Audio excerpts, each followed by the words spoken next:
ಸತೀಶ್ ಅಣ್ಣ ಅಂತಂದ್ರೆ ಅಣ್ಣ ನಮ್ ಸಮಾಜ ನೀನು ಜಡಗಣ ಬಾಲಣ್ಣ ಇದ್ದಂಗೆ. ಏನೋ ಒಂದು ಪ್ಲಾನ್ ಆಗಿದೆ ಅಂದ್ರ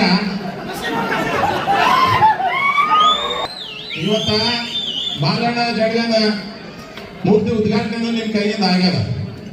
ಅವರು ಶಸ್ತ್ರ ಅವ್ರು ಸರೆಂಡರ್ ಮಾಡಿಲ್ಲ.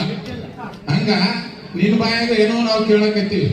ಈ ಸರಿ ನಾನು ಮುಖ್ಯಮಂತ್ರಿ ಅಭಿಲಾಷೆ ಅಲ್ಲ, ಮುಂದಿನ ಸರಿ ಬೇಡ.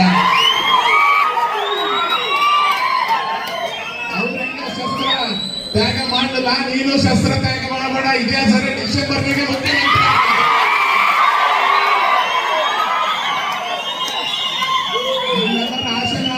ಡಿಸೆಂಬರ್ ಆಗಂತೇಳಿ ಅದು ಆಗ್ಲಿ. ಮುಂದಿನ ಸಿಎಂ ಸತೀಶ್ ಅಣ್ಣ ಆಗ್ಲಿ. ಯಾಕಂದ್ರೆ ನಾವು ನಿಮ್ ರಕ್ತ ನೆನ್ಸ್ಕೊಂಡು ಹುಟ್ಟಿದ್ದೀವಿ. ನಾವು ಅಗ್ರ ಬ್ಯಾಂಡ್ರಲ್ಲ ಸುಲ್ಪುರದವರು. ಬ್ರಿಟಿಷರು ಬಿಟ್ಟಿಲ್ಲ, ಅವರಿಗೆ ಬಿಟ್ಟಿಲ್ಲ.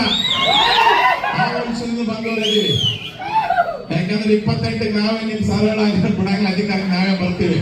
ಅದಕ್ಕೆ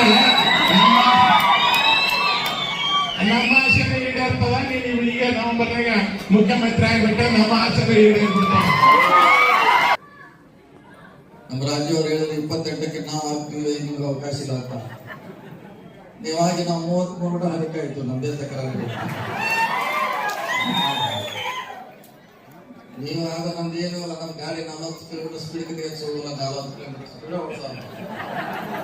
ಸಿಟ್ಟು ಅಷ್ಟೇ, ಸೀರೆ 40 ಕಿಲೋಮೀಟರ್ ಸ್ಪೀಡ್ ಹೊಡೆದು. ಯಾಕಂದ್ರೆ ಬಹಳ ಜೋರದ ಆಕ್ಸಿಡೆಂಟ್ ಆಗೋದು ಜಾಸ್ತಿ ಆಗ್ತದೆ. 28ಕ್ಕೆ ಆದ್ರೆ ನಮ್ದು ಏನು ತಕರಲ್ಲ, 33 ನಾವು ದಾರಿ ಕಾಯ್ತಾ ಕೂಡ್ತೀವಿ. ಯಾಕೆ ನಮ್ಮ ಅಧಿಕಾರ ಮುಖ್ಯ ಅಲ್ಲ, ನಮ್ಮ ಕಾಲಾವಧಿಯಲ್ಲಿ ನಾವು ಏನ್ ಮಾಡಿದೀವಿ ಬಹಳ ಅದು ಮುಖ್ಯ.